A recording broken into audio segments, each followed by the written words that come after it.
अकबर द्वारा 1568 ईस्वी में चित्तौड़गढ़ पर किया गया आक्रमण भारतीय इतिहास में एक महत्वपूर्ण और भयावह घटना मानी जाती है। यह युद्ध मेवाड़ और मुगल साम्राज्य के बीच स्वतंत्रता और सत्ता की लड़ाई का प्रतीक था।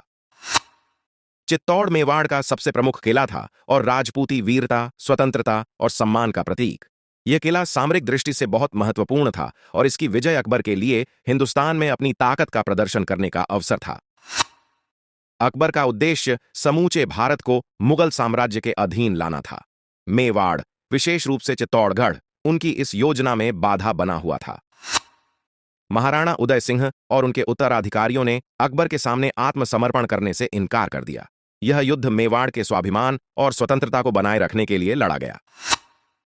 अकबर ने 667 ईस्वी में के अंत में चित्तौड़ का घेरा डाला। यह घेरा लगभग 4 महीने तक चला, जिसमें किले के चारों ओर मुगल सेना ने अपना डेरा जमाया। अकबर की सेना में करीब 80,000 सैनिक थे, जबकि चित्तौड़गढ़ की ओर से सिर्फ 8,000 राजपूत और 1,000 पठान सैनिक लड़ रहे थे। अकबर ने किले की दीवारों को तोड़ने के लिए तोपखाने और बारूद का बड़े पैमाने पर उपयोग किया। किले की रक्षा वीर जयमल राठौड़ और उनके सहयोगी कल्ला राठौड़ ने अदम्य साहस के साथ की। एक समय जयमल घायल हो गए, लेकिन उन्होंने अपने कंधों पर बैठाकर कल्ला को लड़ाई जारी रखने का आदेश दिया। जब किले का पतन निश्चित हो गया, तब राजपूत महिलाओं ने जौहर आत्म बलिदान करने का निर्णय लिया। जौहर के दौरान महिलाओं ने आग में कूदकर अपने जीवन की आहुति दी ताकि वे दुश्मनों द्वारा अपमानित न हों। राजपूत सैनिकों ने केसरिया वस्त्र पहनकर अंतिम युद्ध लड़ा और अपनी मातृभूमि के लिए बलिदान दिया। इस युद्ध में 8,000 राजपूत और 1,000 पठान सैनिक वीर गति को प्राप्त हुए। इन 1,000 पठानों ने इस घटना के कुछ वर्ष पहले मुगलों से पराजित होकर मेवाड़ में शरण ली थी। अकबर ने चित्तौड़गढ़ विजय के बाद 30,000 नागरिकों का नरसंहार करवाया। यह क्रूरता भारतीय इतिहास के सबसे भयावह नरसंहारों में गिनी जाती है। चित्तौड़ पर कब्जा करने में मुगल सेना को भारी नुकसान उठाना पड़ा। अकबर की सेना के लगभग 30,000 सैनिक इस युद्ध में मारे गए। इस युद्ध के बाद चित्तौड़गढ़ मुगलों के अधीन आ गया।